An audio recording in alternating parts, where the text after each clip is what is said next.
A future journey beyond our solar system has been compared to the great human migrations of the past. One of the greatest spanned the uncertain reaches of the Pacific Ocean. It began 8,000 years ago with the arrival of people on Taiwan off the coast of China.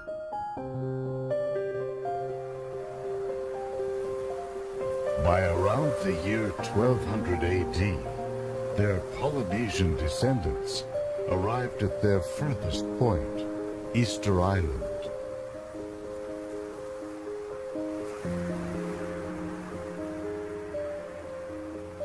In 1,000 small journeys, moving from island to island, a seafaring culture emerged.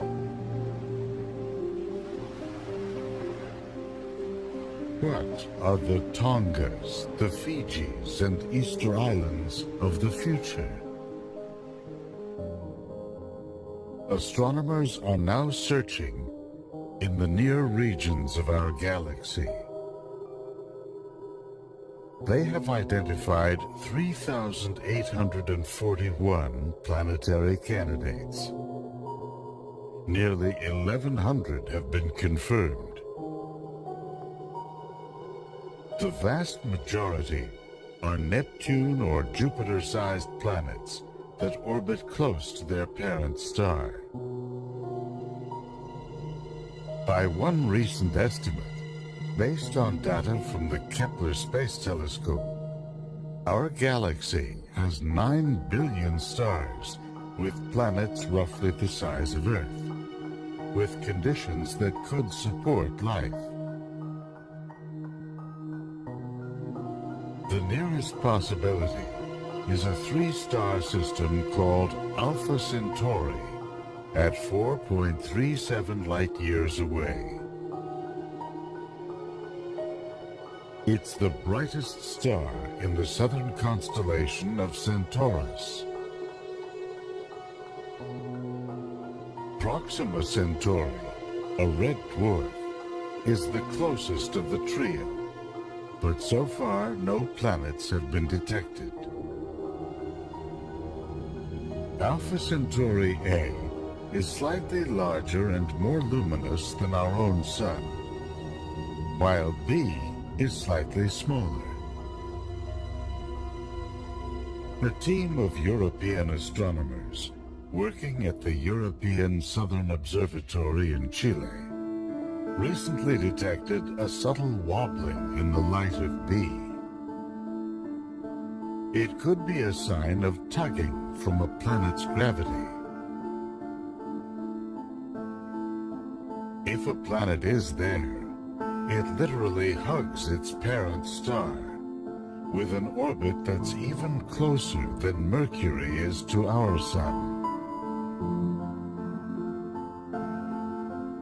It's probably molten, with surface temperatures in excess of 1,000 degrees centigrade. Are there other planets far enough out for liquid water to flow? That prospect is the subject of intrigue in science and science fiction.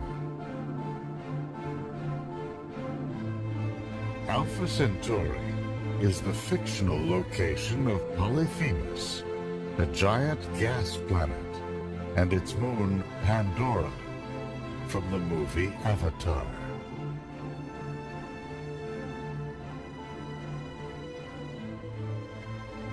The year is 2154. Earth has been ruined by environmental catastrophe.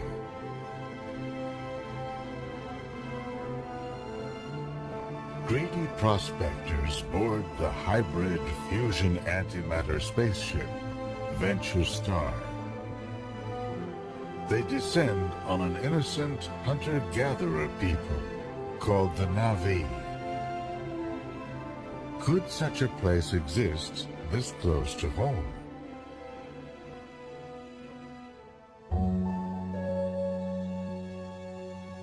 One problem with Alpha Centauri is that the orbits of A and B bring the stars as close as Saturn is to our Sun. This means that planets further out could have been pulled away and flung out into space.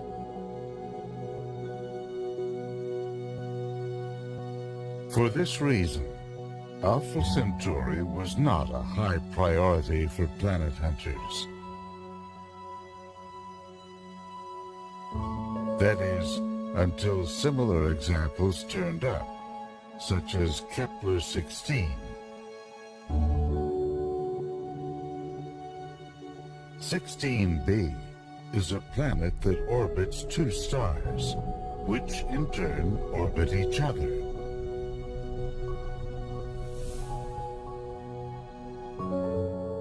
Or Gliese 667, a triple star system 22 light-years from Earth.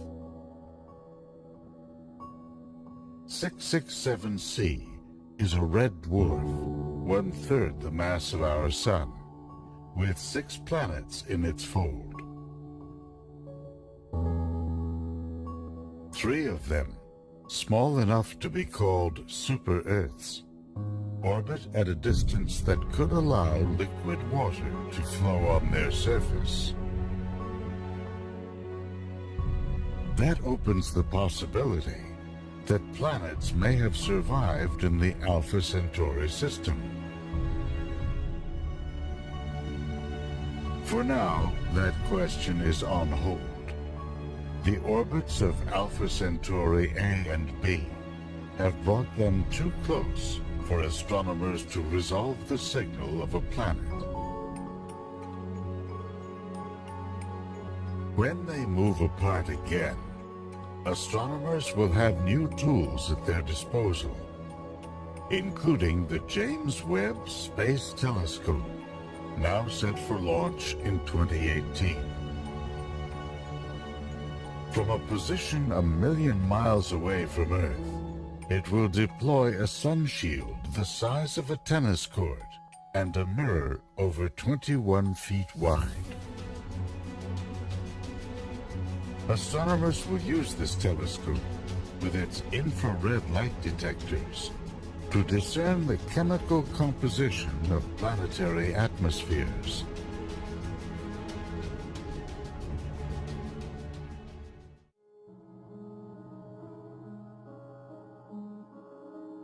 Here are Alpha Centauri A and B, as seen by the Cassini spacecraft just above the rings of Saturn. Assuming it's worth the trip, you'd have to travel a distance 30,000 times the orbit of Saturn to reach them. Put another way, if Earth to Saturn is a meter, then Earth to Alpha Centauri is New York to Chicago.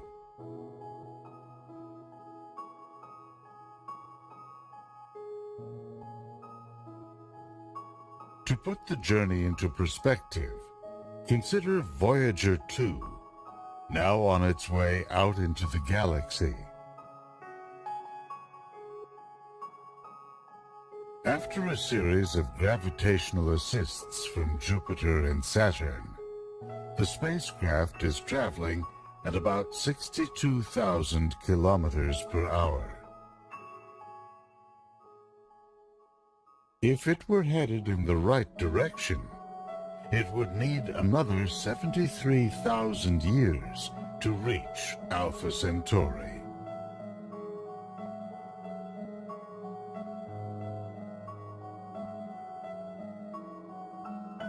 The dream of traveling to other solar systems was forged by Rocketeers a century ago. A Russian schoolteacher, Konstantin Tsiolkovsky, inspired generations of space visionaries with sophisticated ideas about multi-stage launch vehicles. He imagined the construction of space stations in Earth orbit and eventually permanent space colonies.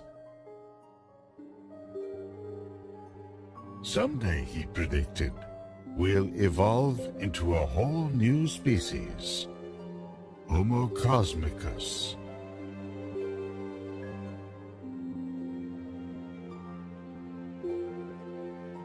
Since then, rocketry's greatest advances have centered on ways of containing explosive propellants and methods of maintaining stable flight at high speeds. The problem with chemical rockets is that they are just not very efficient.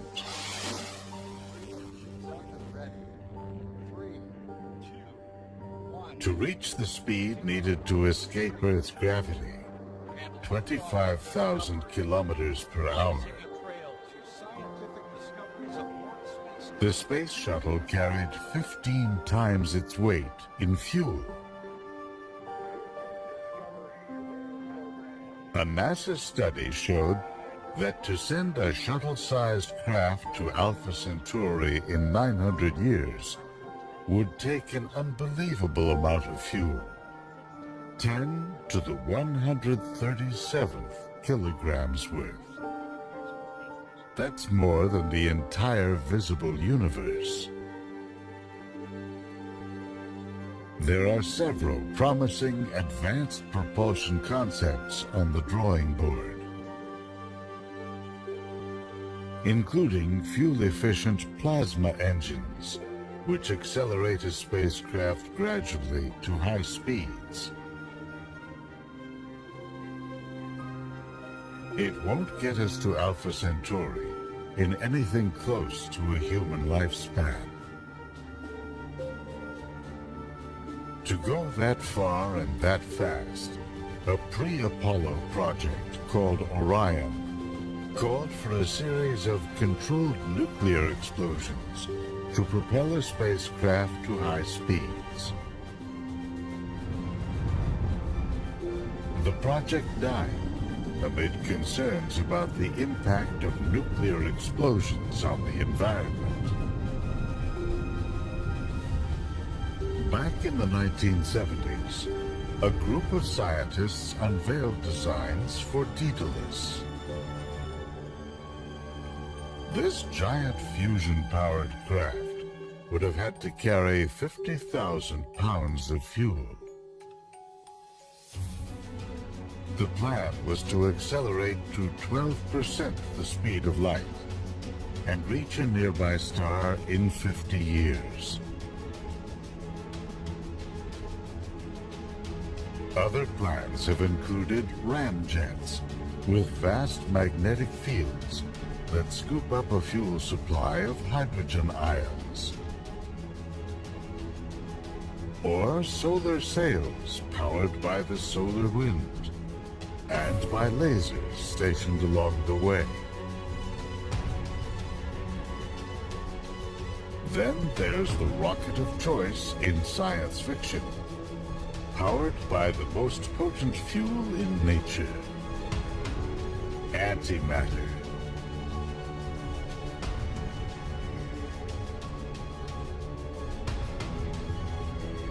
In James Cameron's Avatar, a fusion antimatter hybrid engine powers a 1,500-meter-long spaceship.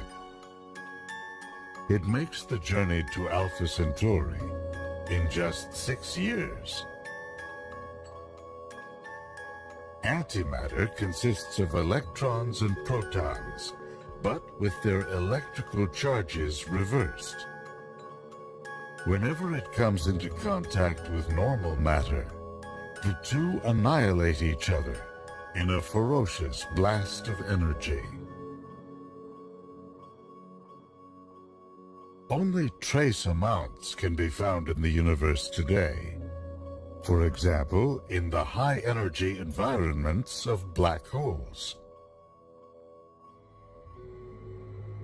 It's so powerful that a mere 10,000th of a gram is about all it would take to send a spacecraft to Jupiter. Current designs for an antimatter drive use magnetic fields to isolate and channel the fuel.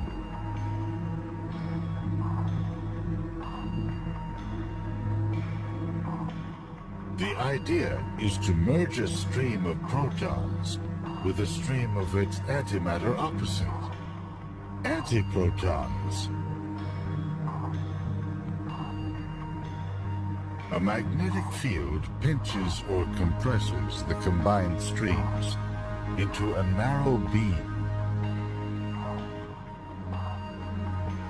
Annihilation, then, produces an ultra-high energy laser that shoots out the back of the craft. That causes a recoil effect that pushes on the magnetic field produced by the beam and propels the craft forward. Antimatter can be produced on Earth in giant physics labs like the Large Hadron Collider.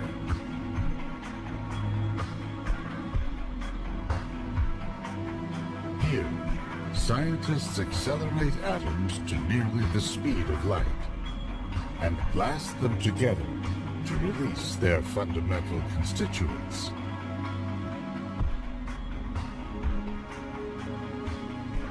The yield is so small that the cost of producing just a gram's worth of antimatter would be upwards of $100 trillion.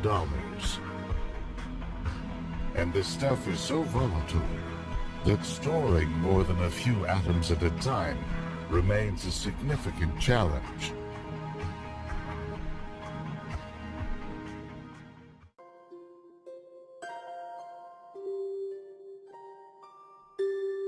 If specialized facilities were built, the cost could drop, by one estimate, to as low as $10 billion per gram. One idea would be to station an antimatter factory in space, powered by the 1 billion watts per kilometer delivered by the sun. Another is to harvest antimatter already produced in space. The idea is that cosmic rays, interacting with interstellar particles, send about a kilogram of antimatter flying into the solar system every second. Some of it has been shown to circulate in radiation belts that surround the Earth. Theoretically, it could be captured by a large magnetic scoop that sits in a high orbit above the planet.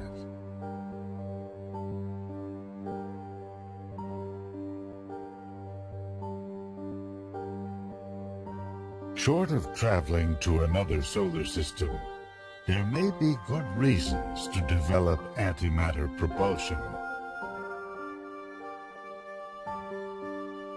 An interim mission would speed beyond the orbit of Pluto, sending back close-up images of objects in the Kuiper Belt. A longer-distance probe could reveal new details about the Oort cloud, a vast realm of comets that envelops the solar system. Once out there, it could sample interstellar particles or deploy an interstellar telescope. To make it all the way to Alpha Centauri within 50 years, an antimatter probe would have to accelerate to around 10% the speed of light, over 100 million kilometers per hour. High velocity has its perils. At such speeds, even dust has enough mass to destroy the craft. A magnetic shield would be needed to clear the way.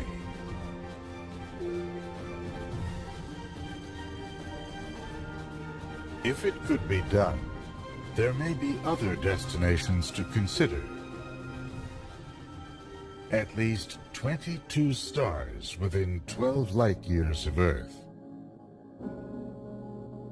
Any way you look at it, the first interstellar voyage will be a quantum leap for humanity.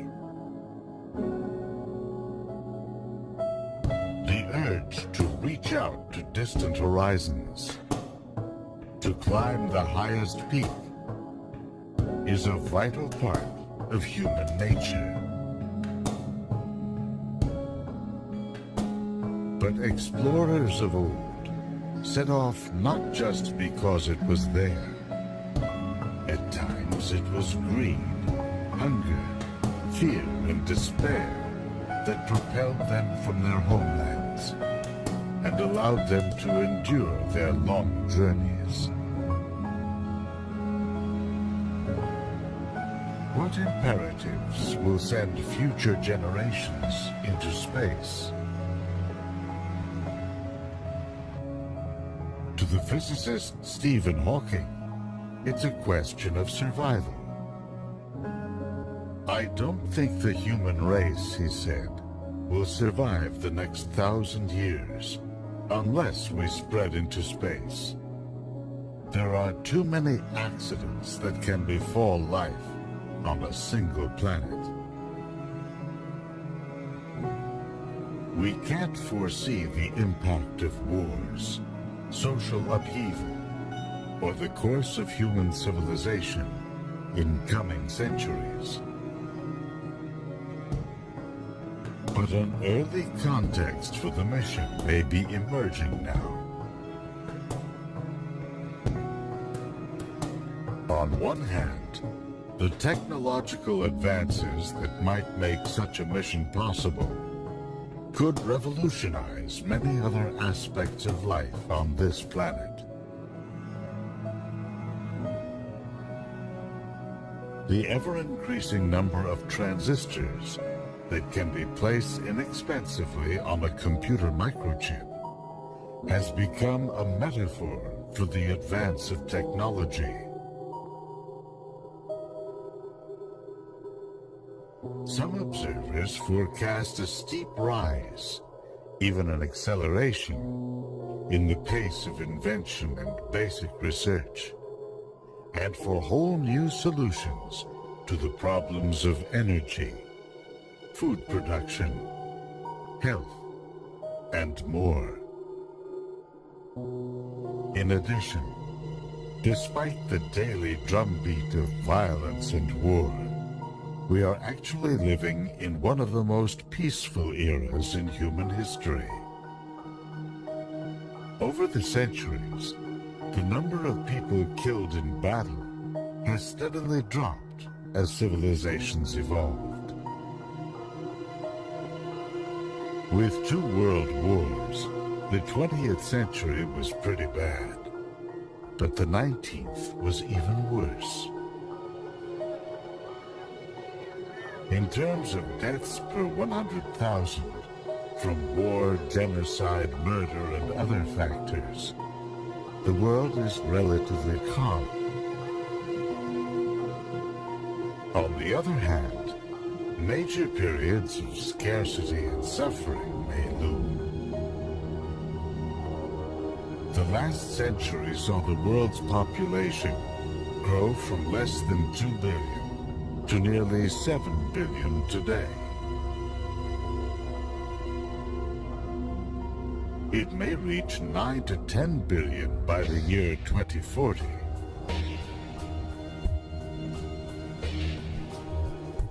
According to a recent UN report, the world will have to produce 70% more food by the year 2050, and at least that much more energy to sustain its population. Simple, clean water in some regions is already extremely scarce.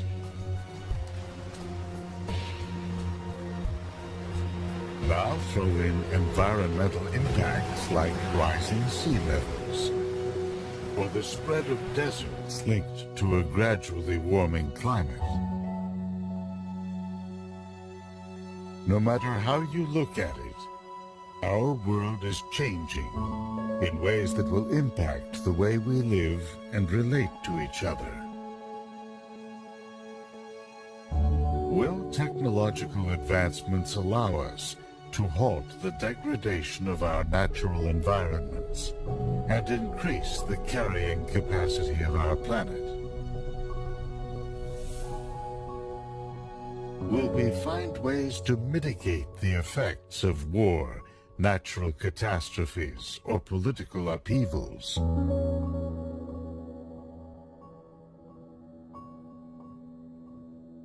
The technology needed to launch a first interstellar mission is certainly decades away.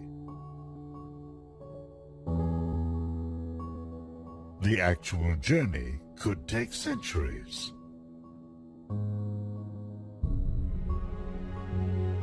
The mission will likely be designed to relay basic information on a world whose light we have studied intensively from afar. Back home, it will no doubt spur reflection on who and what we have become as a people, as a planet.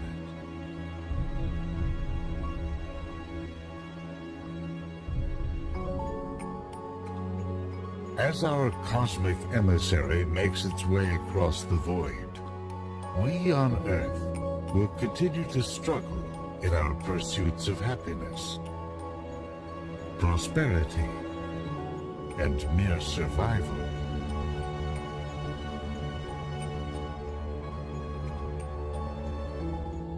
When it arrives, we'll scan the data for evidence of a world like our own. One that may harbor life.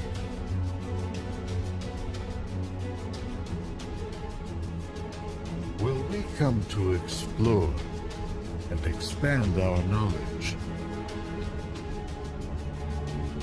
Or to begin a long journey out into the uncertain reaches of the galaxy?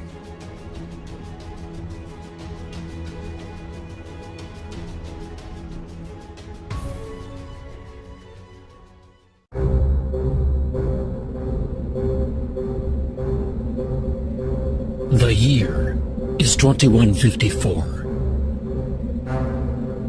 Our planet has been ruined by environmental catastrophe.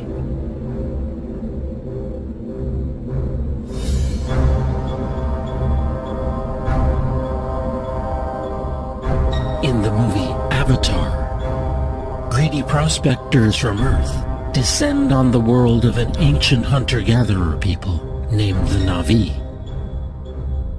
Their home is a lush moon far beyond our solar system, named Pandora.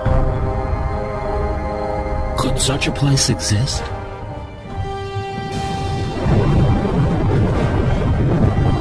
And could our technology and our appetite for exploration one day send us hurtling out to reach it? In fact, the supposed site of this fictional solar system is one of our most likely real interstellar targets, until a better destination turns up. Pandora orbits a fictional gas planet called Polyphemus. Its home is a real place, Alpha Centauri, the brightest star in the southern constellation of Centaurus. At 4.37 light-years away, it's part of the closest star system to our Sun. Alpha Centauri is actually two stars, A and B, one slightly larger and more luminous than our own Sun, the other slightly smaller. The two stars orbit one another, swinging in as close as Saturn is to our Sun, then back out to the distance of Pluto. This means that any outer planets in this system, anything beyond, say, the orbit of Mars, would likely have been pulled away by the companion and flung out into space. For this reason, Alpha Centauri was not high on planet hunters' lists until they began studying a star 45 light-years away called Gamma Cephei. It has a small companion star that goes around it every 76 years. Now it seems it also has at least one planet. That world is about the size of Jupiter, and it has planet hunters excited. Perhaps 2/3 of all the stars in our galaxy are in so-called binary relationships. That means there could be many more planets in our galaxy than astronomers once assumed. At least 3 teams are now conducting long-term studies of Alpha Centauri, searching for slight wobbles in the light of each companion star that could indicate the presence of planets. If they find a planet that passes in front of one of the stars, astronomers will begin intensive studies to find out what it's like. One of their most promising tools will be the James Webb Space Telescope, scheduled for launch in 2014 or 2015.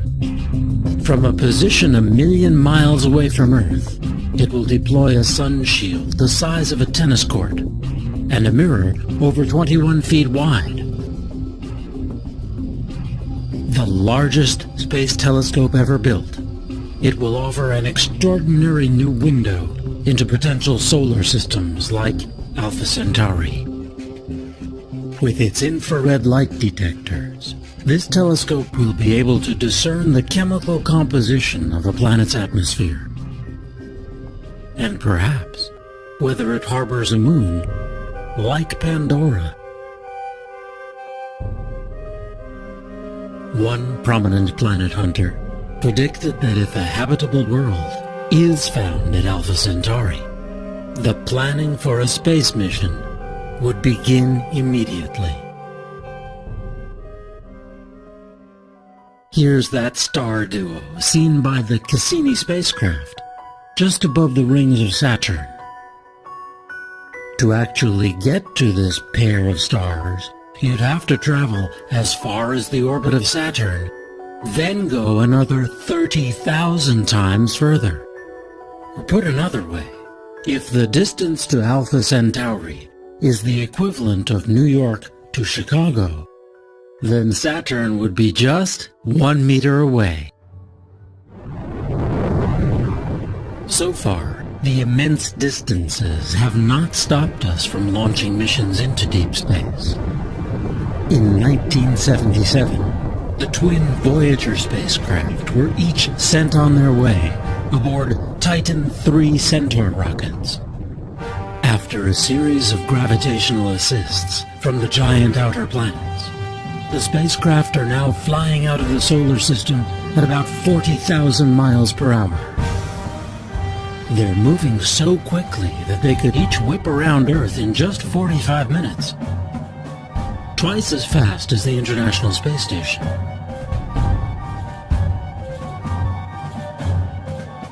Voyager 1 has now traveled over 110 astronomical units. That's 110 times the average distance between Earth and Sun, or about 10 billion miles. But don't hold your breath. If it was headed in the right direction, it would need another 73,000 years to travel the 273,000 astronomical units to Alpha Centauri.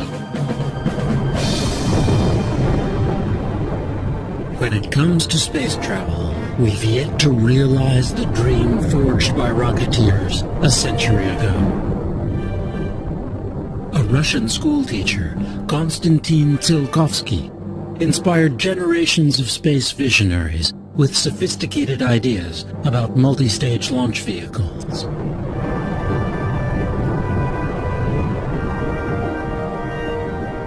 He imagined the construction of space stations in Earth orbit, and eventually vast permanent space colonies. In time, he predicted, we'd evolve into a whole new species, Homo cosmicus.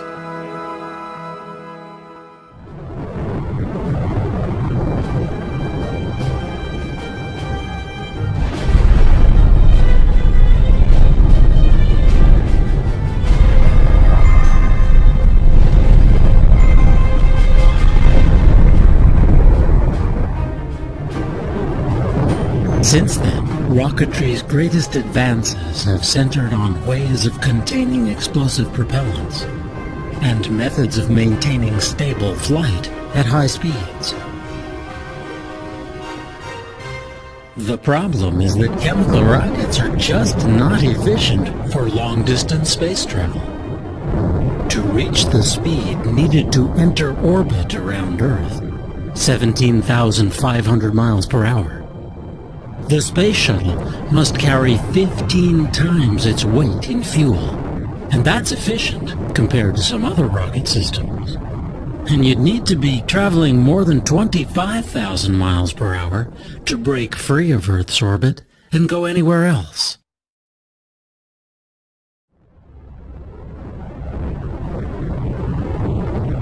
A NASA study showed that to send a space shuttle-sized craft to Alpha Centauri in 900 years would take an unbelievable amount of fuel, 10 to the 137th kilograms of rocket propellant. Suffice to say, it's more mass than is in the entire visible universe.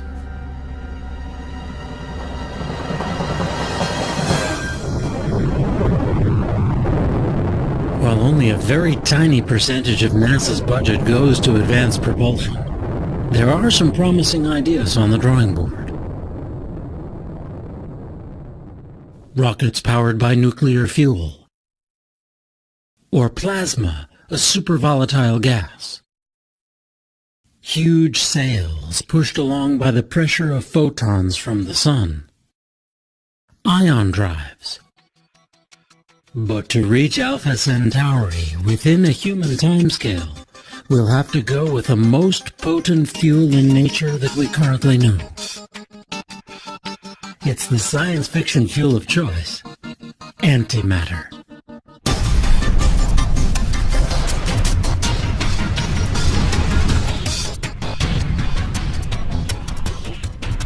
In James Cameron's Avatar, hybrid nuclear fusion and antimatter engines power a mile-long interstellar spaceship.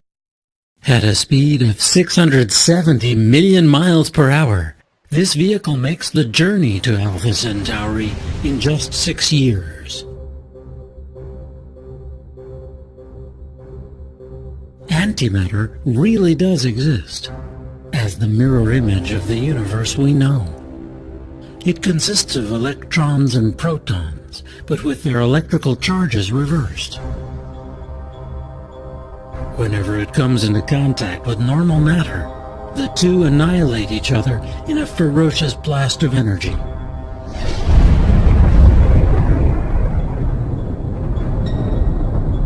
Large amounts of antimatter were created and destroyed in the fiery dawn of our universe, the Big Bang. But somehow, in one of the great mysteries in science, we were left with a universe whose visible substance is almost all normal matter.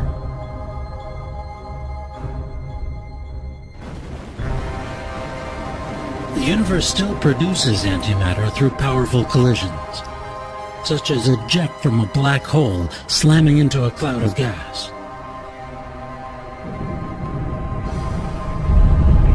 When matter and antimatter obliterate one another, they emit gamma radiation that we can then detect with instruments such as the Fermi Gamma Ray Space Telescope. Fortunately, black holes aren't the only way to generate antimatter. In giant labs, like the Large Hadron Collider, scientists accelerate atoms to nearly the speed of light and blast them together to expose their fundamental constituents. small amounts of antimatter can be made this way, but it's incredibly expensive. With a dedicated facility, the cost of producing it might come down far enough to produce usable amounts. And that's the hope of one researcher. Dr. Gerald Smith has been working for over a decade to find a way to trap this volatile substance and store it in isolation from the rest of the universe.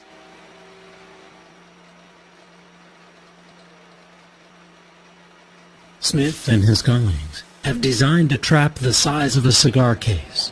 It sits within a tank filled with liquid nitrogen and liquid helium, designed to cool it down to 270 degrees below zero. Once injected into this trap, antimatter particles are suspended by magnetic fields within a vacuum as empty as deepest space.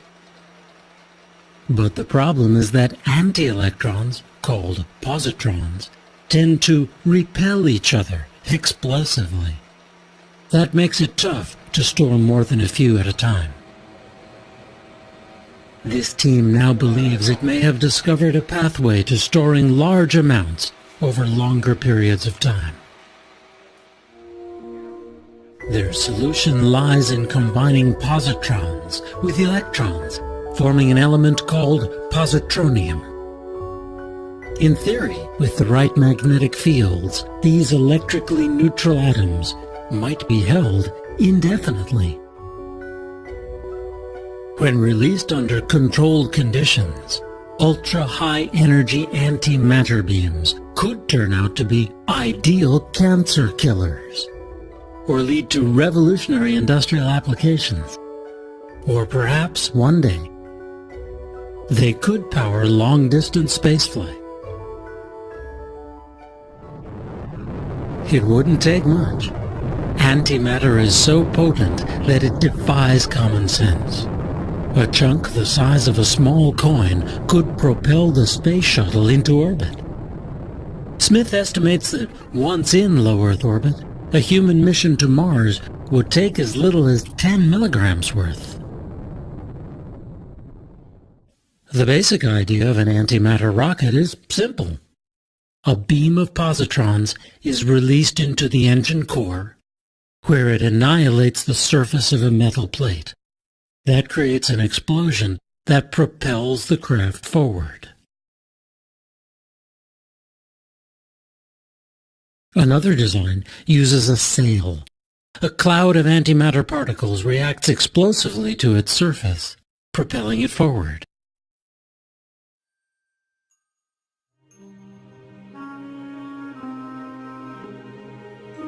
Short of traveling to another solar system, there may be good reasons to contemplate developing antimatter propulsion.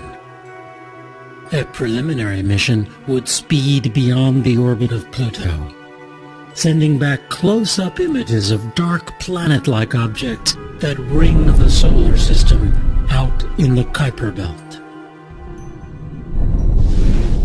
A longer distance probe could reveal new details about the Oort cloud, a vast realm of comets that envelops the solar system.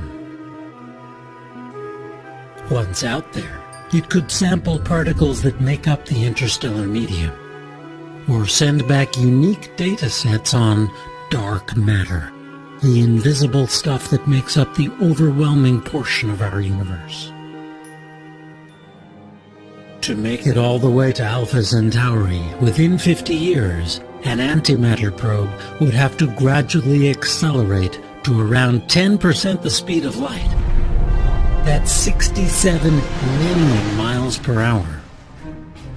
It would then gradually decelerate as it approached its destination. At those speeds, hitting even a grain of dust could destroy the spacecraft.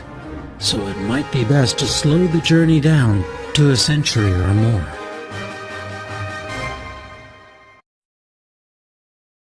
It's safe to assume for now that we would only send a probe to Alpha Centauri if we discovered a habitable world. There may be other choices in our solar neighborhood. They include Proxima Centauri, a red dwarf star 4.2 light-years away that may be gravitationally bound to Alpha Centauri.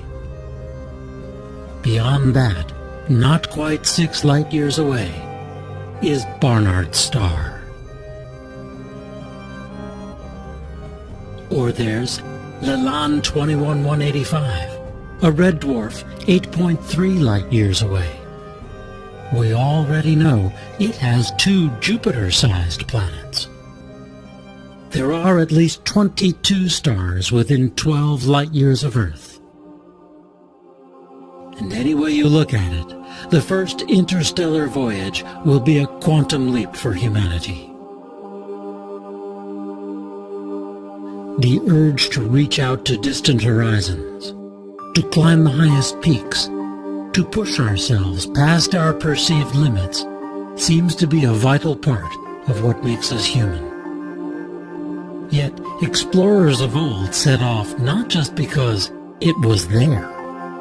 At times it was greed, hunger, fear, or despair that propelled them outward from their homelands and allowed them to endure their long journeys. Whether we attempt to make this leap to the stars may come to depend on how we regard this planet. To the physicist Stephen Hawking, the journey is imperative. I don't think the human race, he said, will survive the next 1,000 years unless we spread into space. There are too many accidents that can befall life on a single planet. Indeed, we can't foresee the impact of wars, social upheaval, or the course of human civilization in coming centuries. But today, we can see the often conflicting trends that could one day propel us out into the interstellar void. On one hand, the technological advances that might make such a mission possible could revolutionize many other aspects of life on this planet. The ever-increasing rate at which numbers of transistors can be placed inexpensively on computer microchips has become a metaphor for the advance of all technologies in this century. From a few thousand transistors on the first printed circuits of the 1970s, computer chips now have billions etched onto their surfaces. Even that number could seem amazingly small in another few decades. Many observers forecast a steep rise, even an acceleration, in the pace of invention and basic research, and for whole new solutions to the problems of energy, food production, health, and more. On the other hand, major periods of scarcity may loom. In the 20th century, the world saw the largest increase in its human population, from less than 2 billion up to 6 billion. The world's population is now around 6.8 billion. It's expected to reach 9 to 10 billion by the year 2040, with the biggest gains in Asia and Africa. According to a recent UN report, the world will have to produce 70% more food by the year 2050, and at least that much more energy to sustain its population. The scarcity of just simple clean water in some regions is already frightening. Now throw in environmental impacts, like rising sea levels, or the spread of deserts linked to a gradually warming climate. The culprit, to most scientists, is rising emission of greenhouse gases like carbon dioxide since the start of the Industrial Revolution. This map charts rising temperature readings from the year 1885 through to the present. In some places, they've gone up by as much as 2.5 degrees Fahrenheit.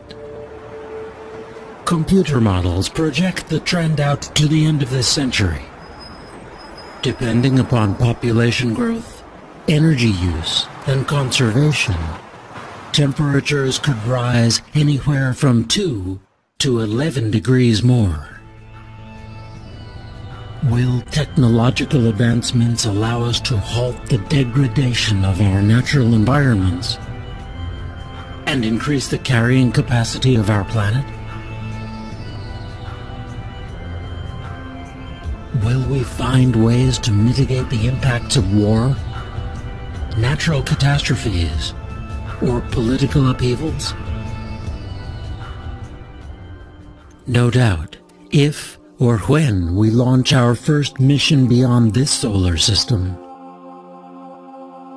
the occasion will spur reflection on who and what we have become as a people, as a planet, just as the first missions to the moon and our neighboring planets once did.